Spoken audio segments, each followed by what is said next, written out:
Hi everyone, it's me, Flower Child 567, and welcome to the Tamriel Storyteller Hour. And today is Friday. Thank God it's Friday, right? I see you guys. I see all of you coming in. Hey, White Sand, nice to see you. My topic for today is going to be Lycanthrope, werewolves. Last week we looked at vampires, and the week before that we looked at Daedric cults, and the 2 weeks before that we looked at Daedric princes. So you can see we're kind of going through a little bit of an influence with regards to that side of Elderscrolls Online. Hey, Canadian Dancer, welcome. It's so good to see you all. So before we get started, though, because, I know y'all like to know my outfit, and I've forgotten. I think it's called the Harvester Alchemist outfit, and I'm wearing the Hunter's whatever that is. But hey, let's get started, and let's go ahead and light the candles and open up and bring out the apocryphal tome. There we go. Now we're ready and we can begin. Today I'm going to take us down into the workshop and then outside. So let's go ahead and open the portal. Let's open the portal. Here we go.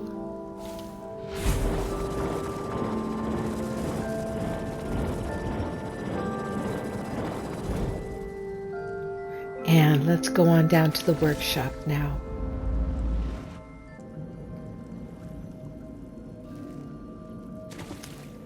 Here we are. Werewolves is what's up, Ciara. Oh, and look who's down here. He's visiting us again. This is a secret between you and me. I think he comes. Byrodar comes on Fridays because he knows that we have Storyteller Hour. Hey, it may not seem like Byrodar works very hard, but appearances can be deceptive. This one is a very diligent scholar. Biro even visited the library. Once. About a month ago. Or was it 2? Well, Biro, it's so nice to have you here in the library.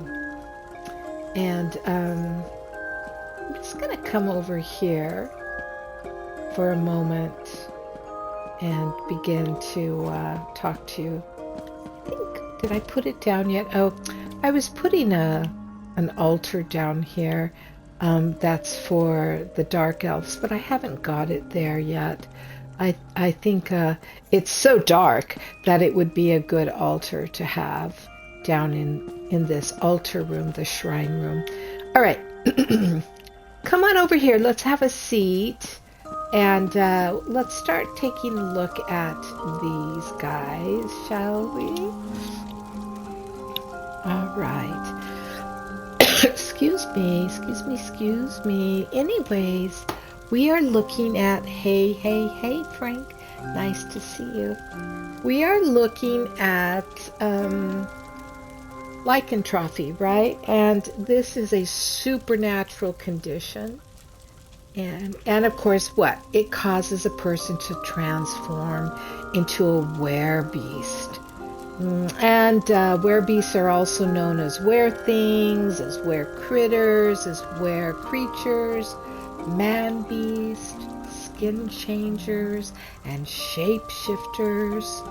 These individuals are an unnatural cross between a beast and their original race. And lycanthropy is a disease that seeps into the spirit. So it is known as Hircine's gift. Hircine's gift by so many is considered to be a blessing. Now, Hircine is a Daedric prince, isn't he? And in a moment, we're going to go out to Hircine's shrine and take a look at it. But just a few words about Hircine before we go. Hircine is known as the huntsman, lord of the hunt, master of beasts, and the master of the chase. Of course, his sphere is the hunt, the sport of the Daedra, and the greatest game and the chase and sacrifices of mortals. His realm of oblivion is the hunting grounds, an endless forest where the prince and his huntsmen hunt great beasts, people, and even other Daedra. Hircine is typically portrayed with a great spear on either the head or skull of an elk, the latter of which Khajiit myth says belongs to Ifer's champion, the Grot elk. But Hircine is one of the more widely worshipped Daedric princes in Tamriel, despite never actively seeking worship or reverence. And his appeal lies in his spear, which encompasses the thrill of the hunt. And then, though this can be taken to extremes, his advocacy for sportsmanship is another lore, as the law of fair hunt, which he holds to prohibits cheating prey, referred to as the hare, out of a genuine chance of escape. He admires the hare that overcomes whatever is thrown against them, no matter the odds. For example, one who turns the game on its head by hunting the hunters may earn the prince's respect. Finally, he is straightforward in his desires, and he often seeks people out, tests them, and rewards those who prove themselves worthy with a boon. And as a progenitor of lycanthropy, Hircine is recognized as the father of man-beasts. He serves as the guardian of were creatures, which are often referred to as his children. The condition is called Hircine's gift by those that view it as a blessing, and Hircine's curse to those that consider it an abomination. Hircine is quite prideful of lycanthropy and resents those that received it willingly but have come to regret it. He's known to have ingrates slain to rid them of their misery. Regardless of whether they worshipped him or not, Hircine will typically claim the souls of skin shifters, and they will spend eternity in the hunting grounds with him. The demi-prince Durola is Hircine's daughter, and there is a belief that Hircine is allied with Mehrunes Dagon, though Lyranth, the Fool Killer, claims that if such an arrangement exists, it would be obscure outside their own circle. Hircine has Daedra lords that manage some of his subspheres and report to him, such as the Lord of Fishing. Did you know that? All of you fishers. He may also be associated with the Daedra lord Hollowjack. We looked at Hollowjack a week ago. Ebenar is an enemy to Hircine, and Hircine's summoning day is the 5th of mid-year. So, very cool, huh? Now, let's take a look at a lore book that's in our lore library, and then we'll continue and we'll go on out to his shrine. Oops, not quests. We went the lore library. If we look at Tamriel history down towards the bottom, I think there's something in here. Oops, no, I'm wrong. I went too far down.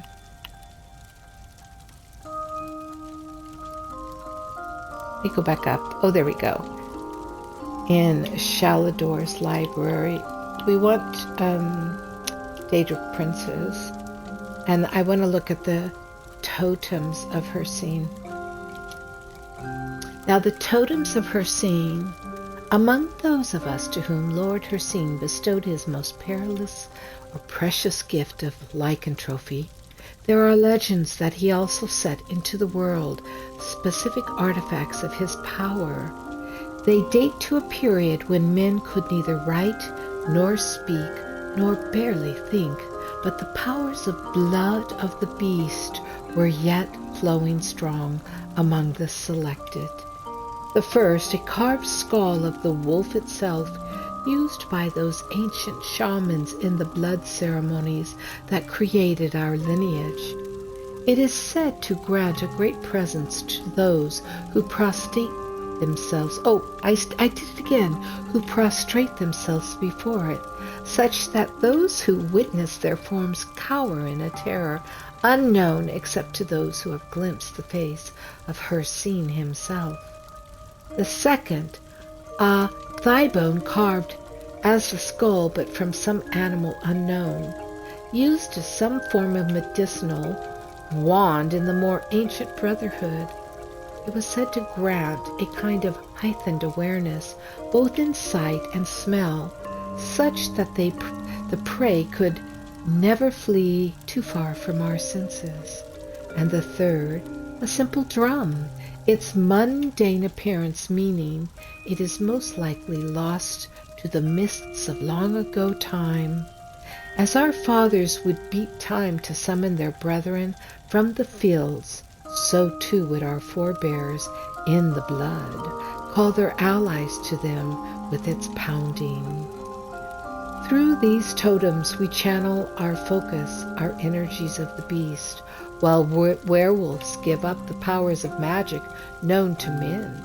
We can tap into a more direct, natural energy at times, and through these totems discover the abilities that first tamed the world before wrought civilization sullied it. That's pretty interesting, huh? There's also, let me find it here.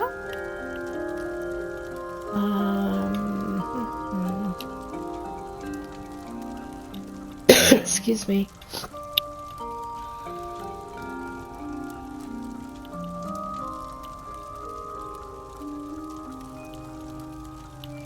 Is it in this one? It might not be.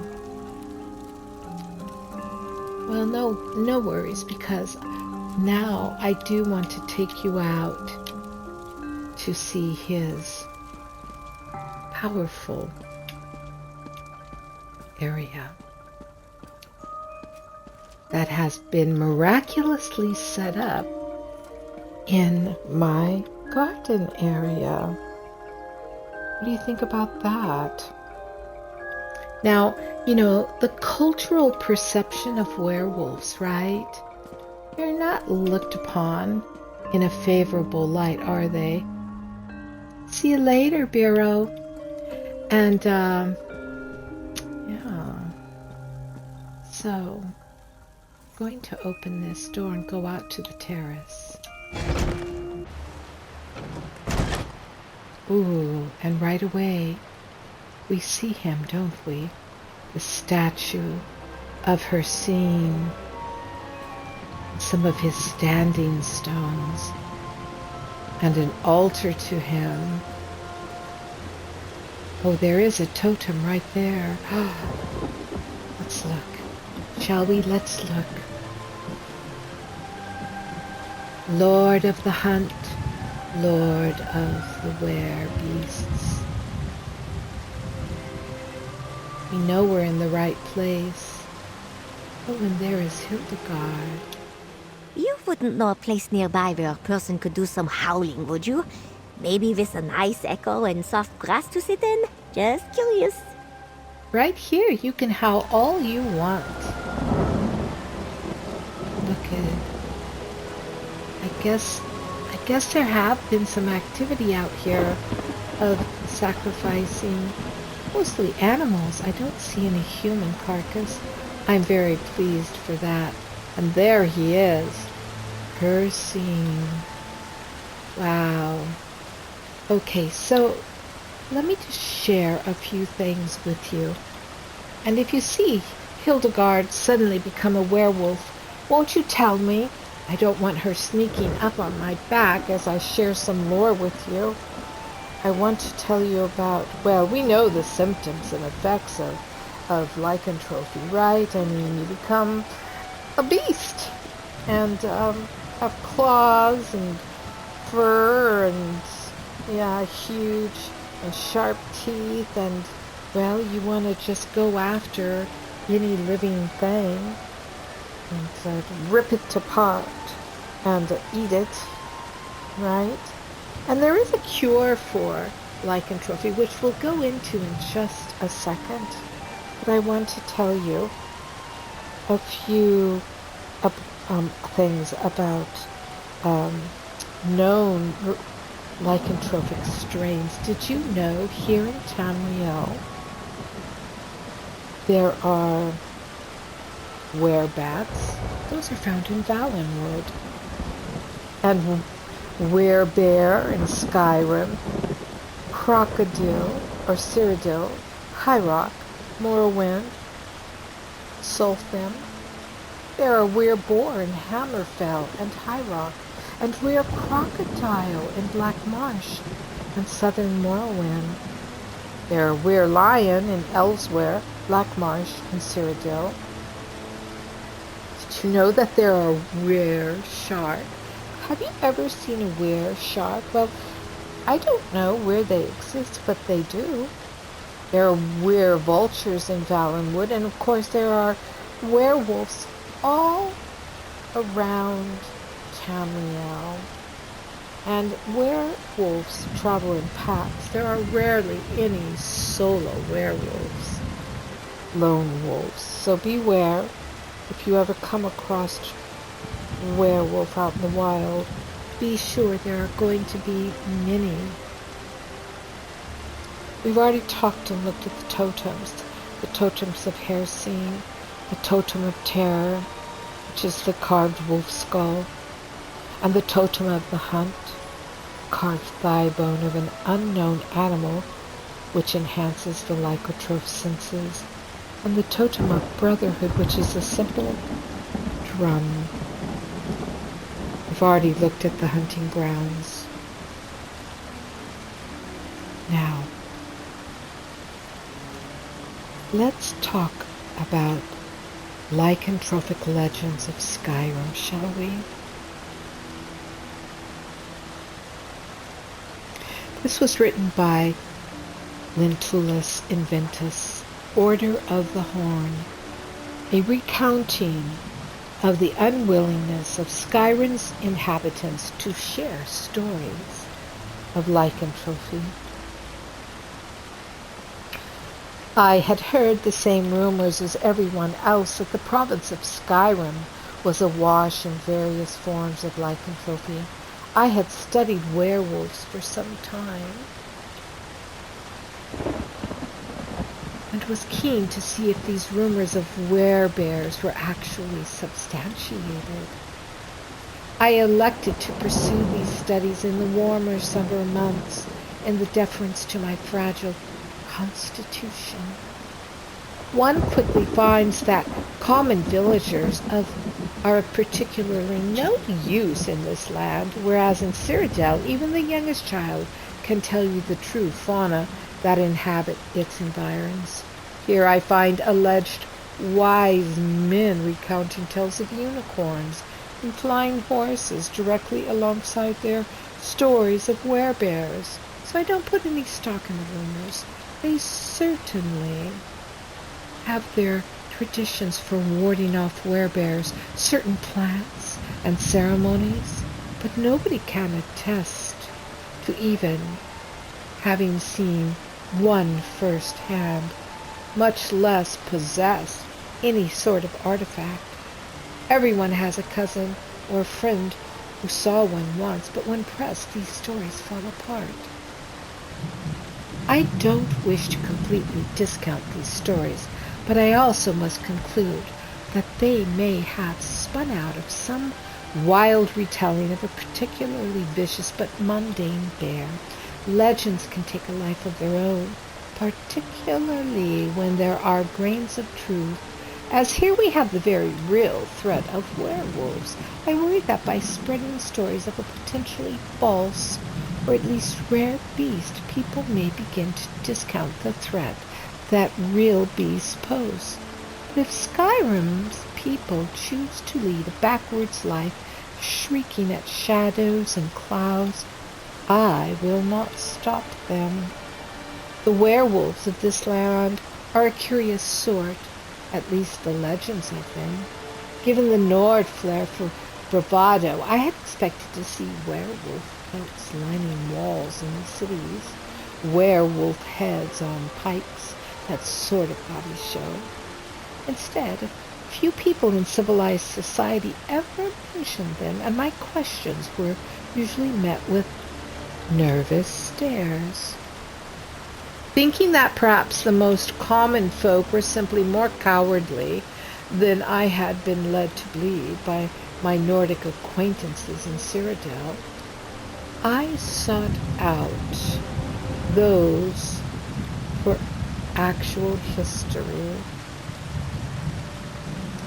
and known for actual bravery. The supposedly fearless warrior band of Whiterun. Companions lost all color when I broached the subject and asked me to leave. I had thought better of them and was disappointed at how quickly brave men and women can be intimidated by stories.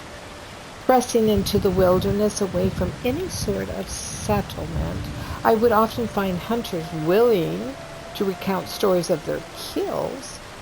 It was finally through one of them, a certain Karsten Hammerback, that I heard my first, and unfortunately only verifiable stories of werewolves in the province, accompanied by pelts and claws to prove the killing. Just as I was thrilling to find some actual evidence of the local beast, he got a wild conspiratorial look in his eyes, began spinning tales of some band of werewolf hunters and their exploits in hunting down the creatures. I left him to mop his drool and continued my journeys. In the end, I regret that my trip to Skyrim did not prove more productive.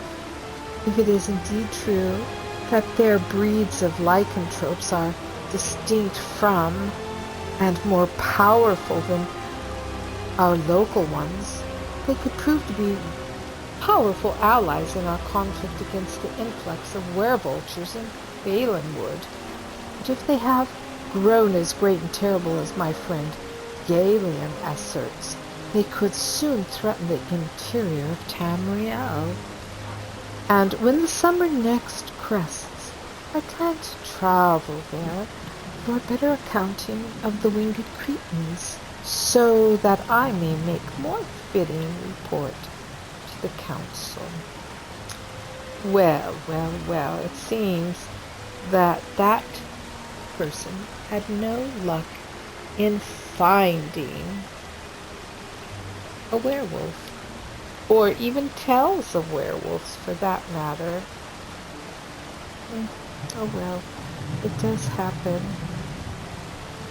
Let's look at an accounting of werewolves that has been recorded. An accounting of werewolves by Sage Sabri of Valenstone Hall.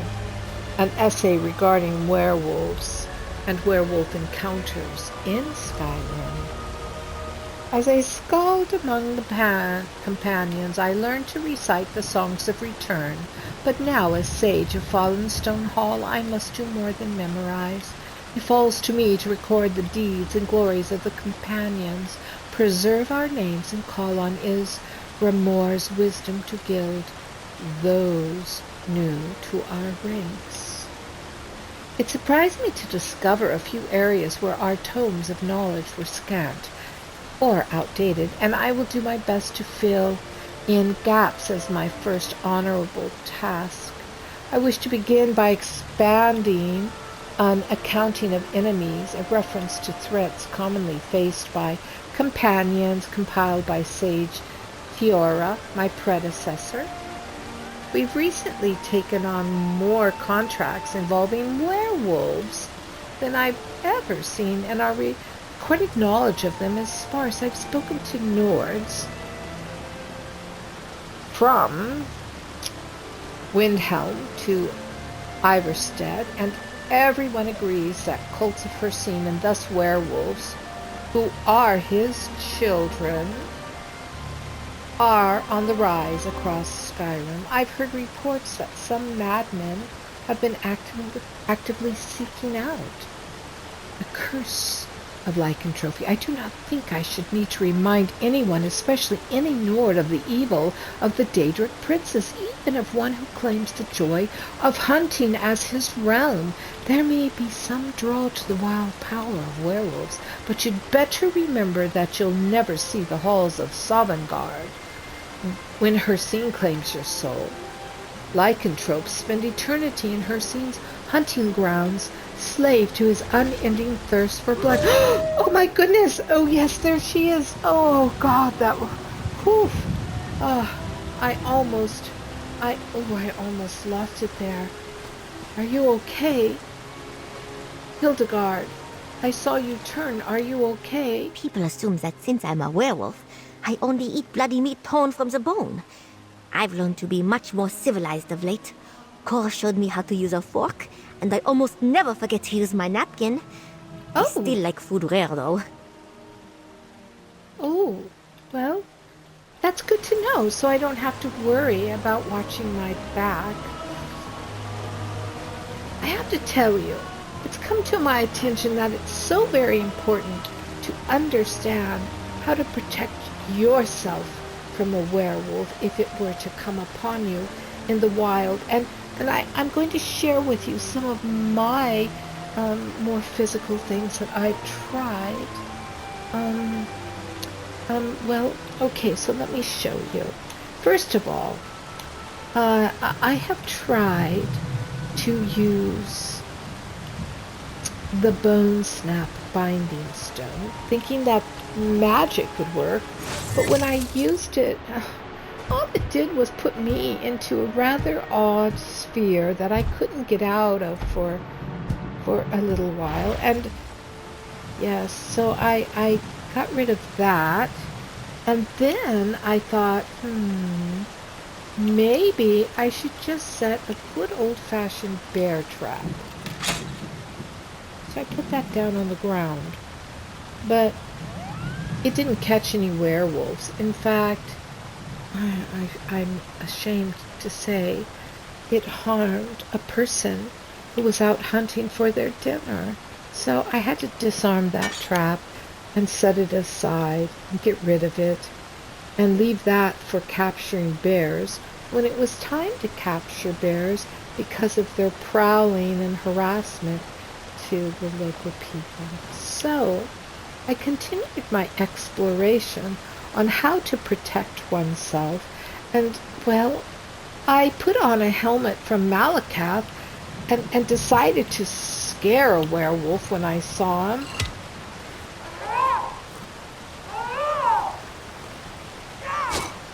But I lost my head because I got too carried away wearing that silly helm.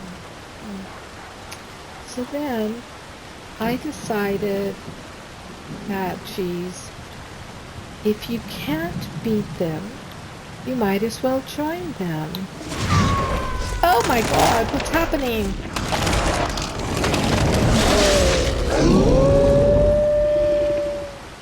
Oh my God, I became a huge werewolf. Don't know what to say about that. But when it strikes hard and heavy. Even my little wolf pet runs and hides when that happens. See how it cowers in submission to me right now. Oh well. Let's continue, shall we?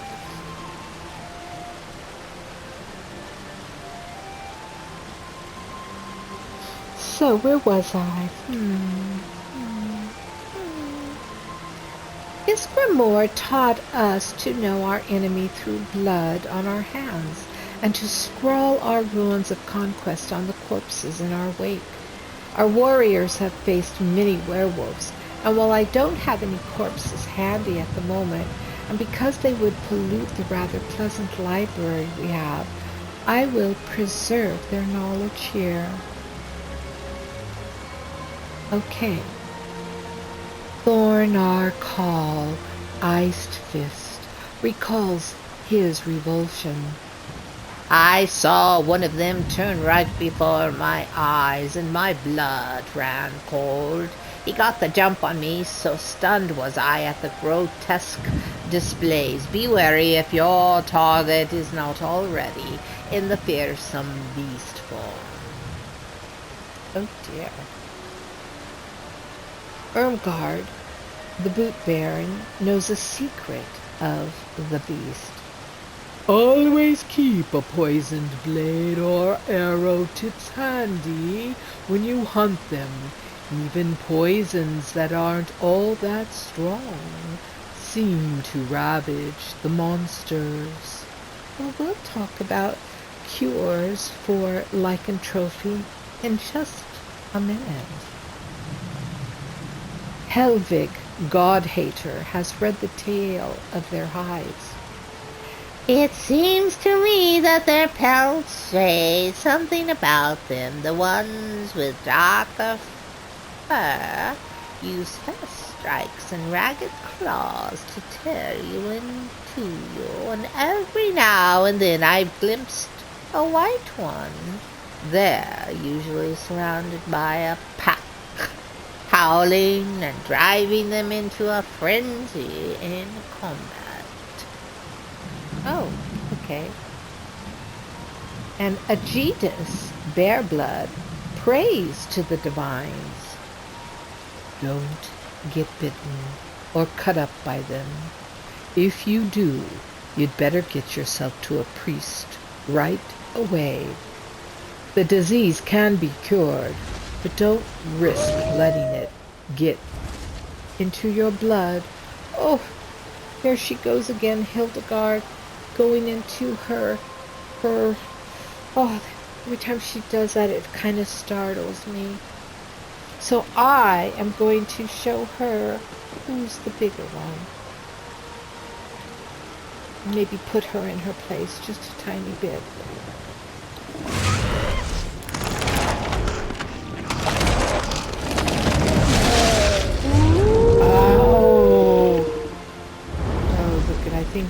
I think Hildegard just rather likes that.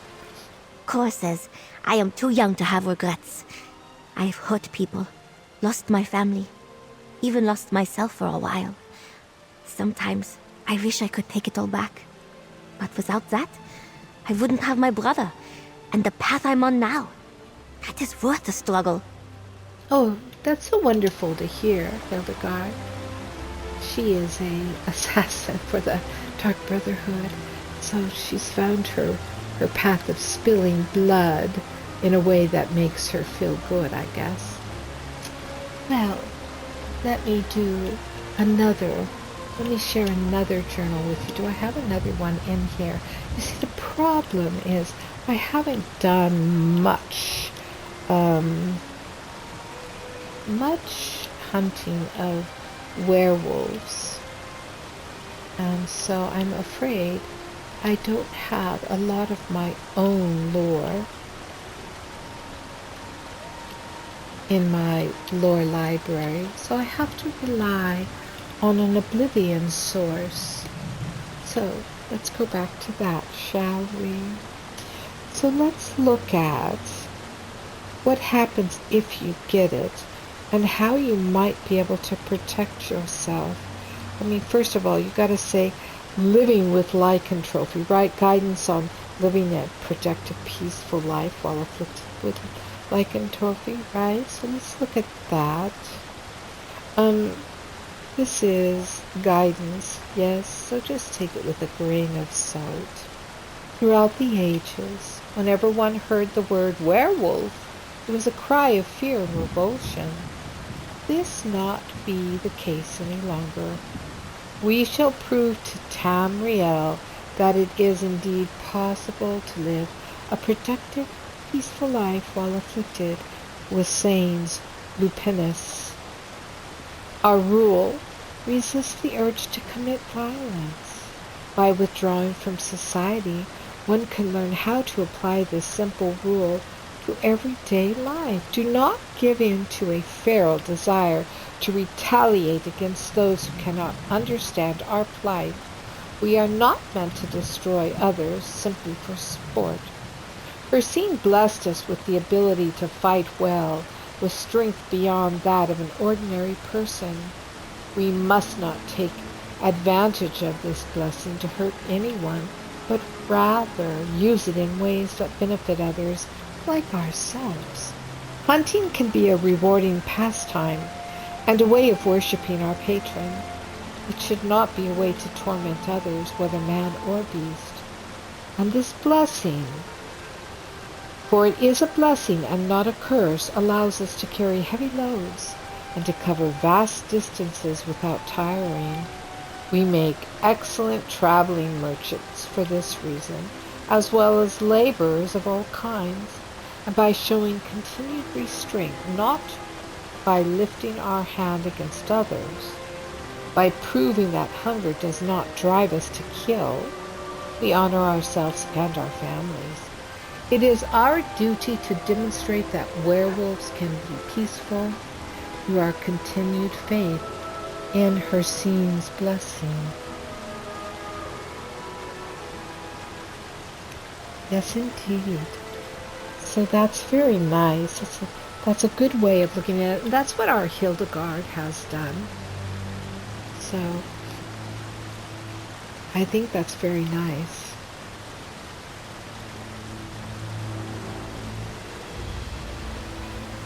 Did you know that a werewolf's hide is a werewolf's greatest aspect? Ugh, I can't talk. Some will tell you that their greatest strength is their hunger, or their numbers, or their rage, or their claws, or their fangs. But according to the werewolf, these are fools. Here are the thoughts of a werewolf pack leader. The gift of Hircine is not simply about weapons, but about defense. To hunt in the great hunting grounds of our master, we must be impervious to pain. Masters of our bodies, many a werewolf hunter will seek your hide for this reason. They will try to wear it or else burn it. Either way, it is your greatest prize, and you should take care not to let it fall to filth and disrepair. A wolf's coat is the marker of his status. It bears scars and protects his body against harm. Treat it as a nobleman treats his finery. You are a servant of Hircine. Too often have I encountered feral wolves with mangy coats. Oh. You are not wild dogs. You are not senseless wolves with no choice but to wander the woods as animals. You are kings among hunters.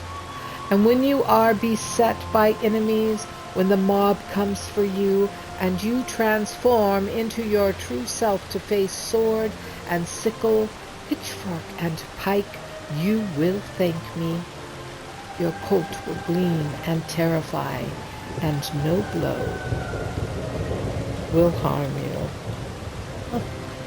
What do you think about that? Hey, Michael. Thanks for you like the story. Yes, it's interesting, isn't it? Yep, it sure is. I agree. Well, let's see. Let's talk about a cure for lycanthropy. And we're going to actually travel now.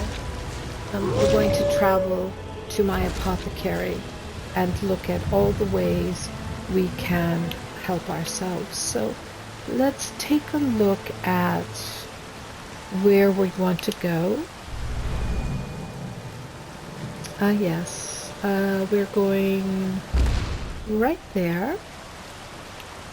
And I'm fresh out of pixie dust, so you'll have to find your own magic for a moment. But let me open the portal. And as I open the portal, let us now travel. Here we go, to the Black Vine Villa.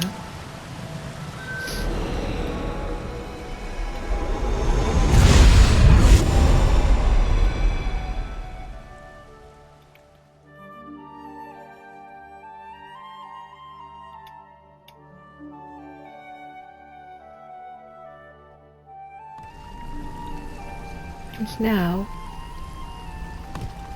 come into a location where all magic begins. Yes. And I'm looking for a certain plant. Here we go. Let me just pick some of these berries. A moment, please.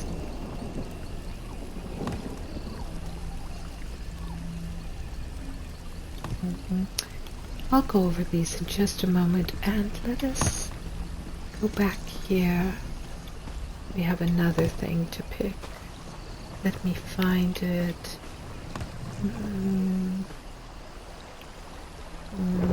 Where is it again?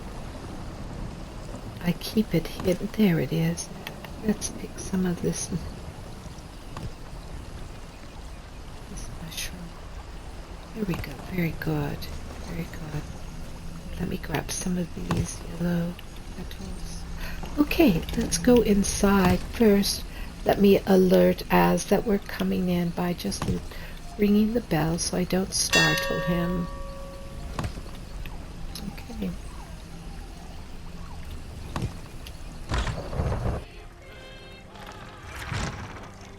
Welcome to my apothecary.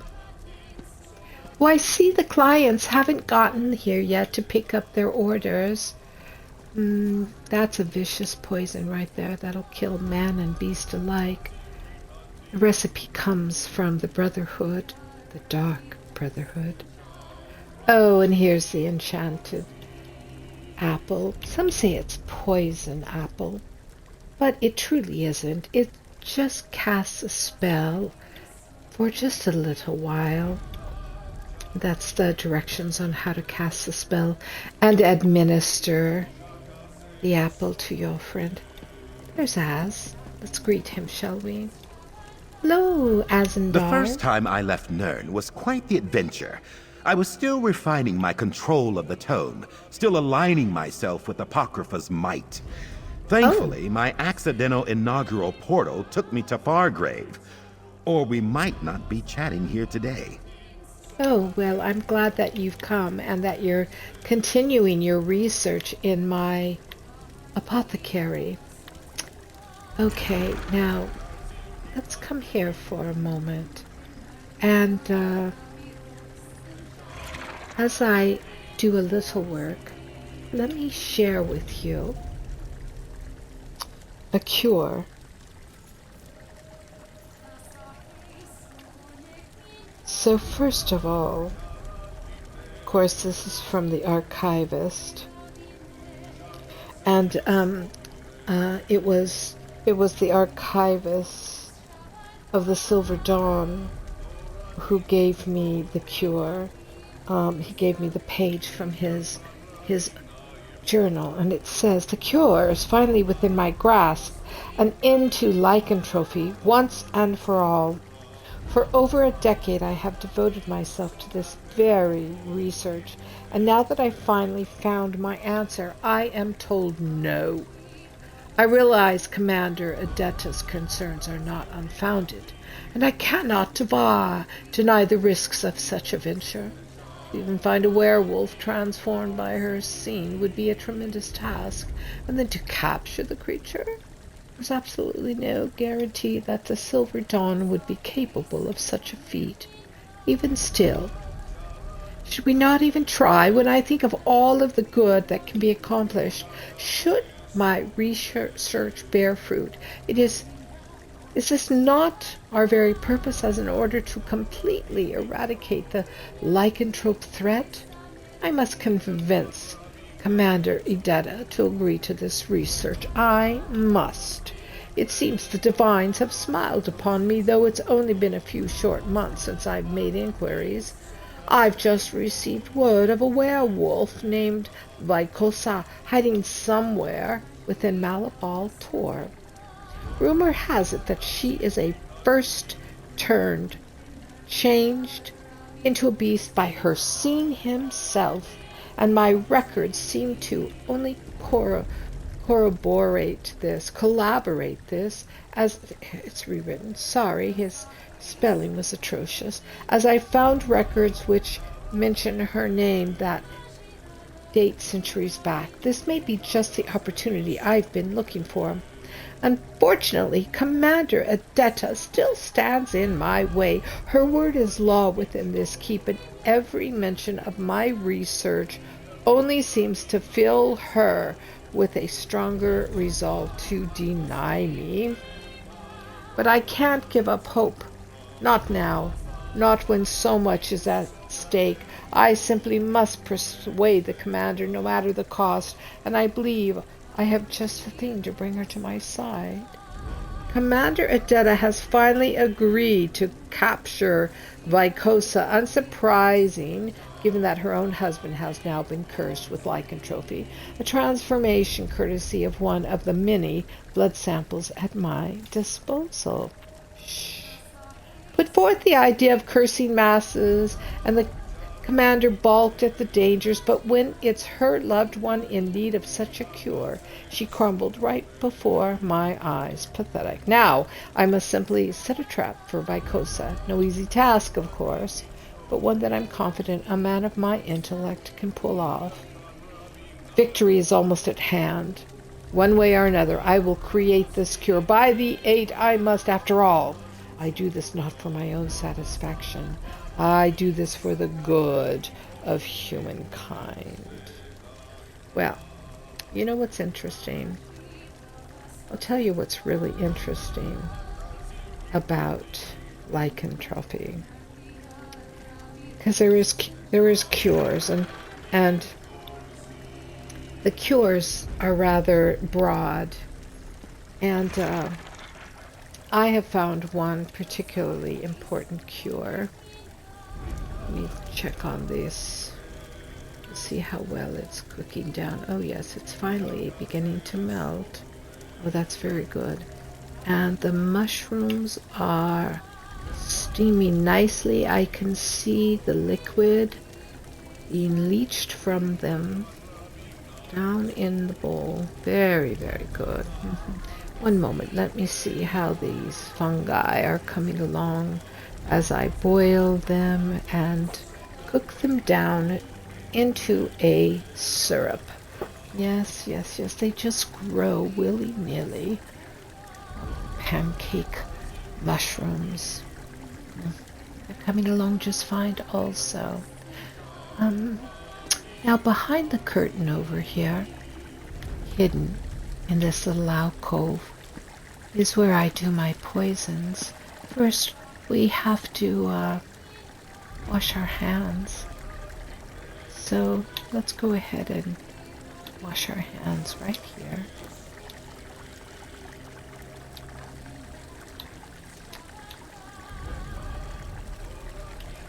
And I'm going to choose a couple of vials from here and take it over to my alchemy station.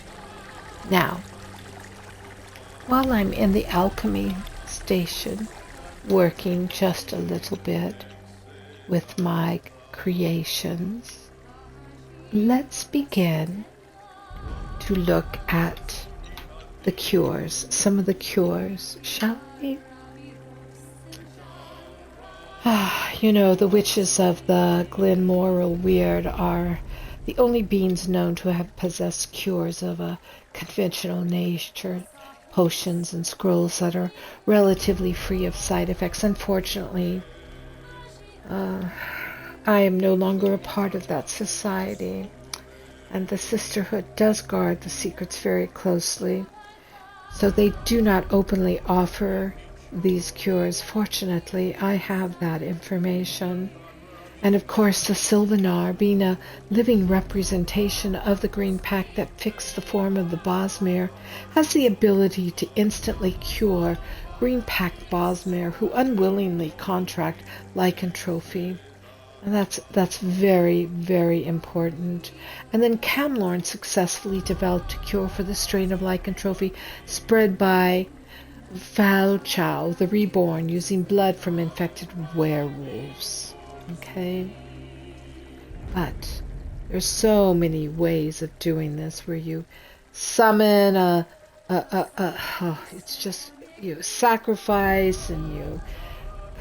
we are not going to take the victim's flesh with the curse. We're not going to resurrect it in a form of necromancy. We're not going to find the original Lycunthrope and have him kill the victim a second time, which permanently destroys their inner beast. Nor will we find a curing that involves the magic from the head of a Glenmoril witch. We're not going to use any of that. But I'm going to tell you that there are treatments here. Healing and curing. There are methods of preventing them from harming others if they are unable to control their lust for blood. Of course, the simplest solution is isolation. Yes, isolation. So that when the bloodlust comes over them, they can manage it to live on a mostly plant-based diet. And those that do not wish to consume mortal flesh can resort to eating mere beasts. Yes, they can. And those that cannot morally bring themselves to kill another living creature can subsist on recently deceased animals and carrion left by other predators. Of course, the berries, nuts, and roots have been found in the stomachs of dissected werewolves. But let me share with you the cure that I work with. Shall I? Yes, let me show you. First, we're going to take the wolfbane, the berry that I found outside. And we're going to use... Let's see, what shall we use? We don't want to make a poison out of it. We're going to use Lockharn's tears. And, let me see. What shall we make? We could try...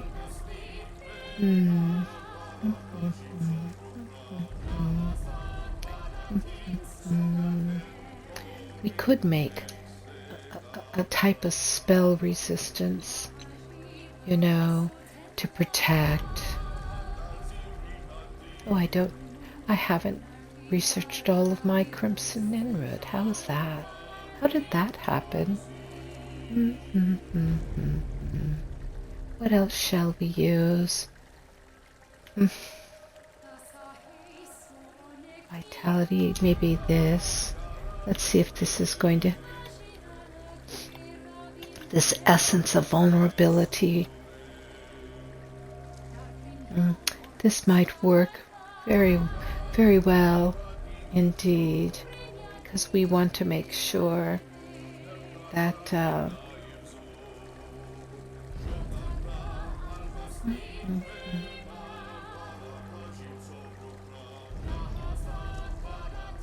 now, yes, this is the one we want.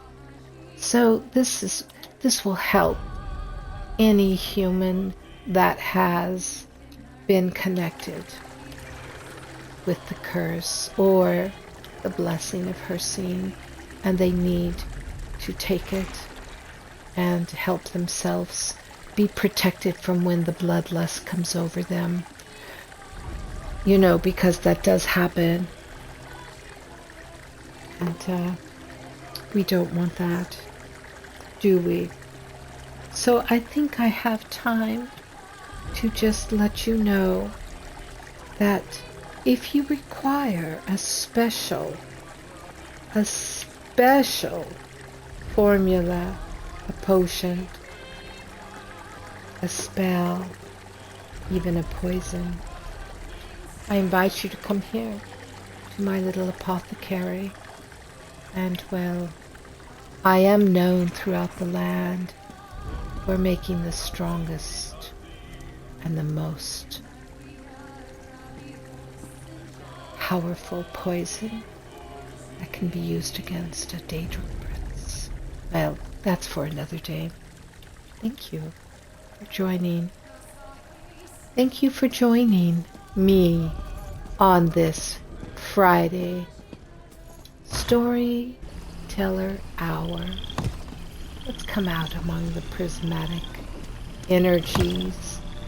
Oh, and let's say one word to Druid Reyna. The great Reyna. nobles of the Sisters Archipelago distrust druids, but they have nothing to fear from the Stonelore Circle.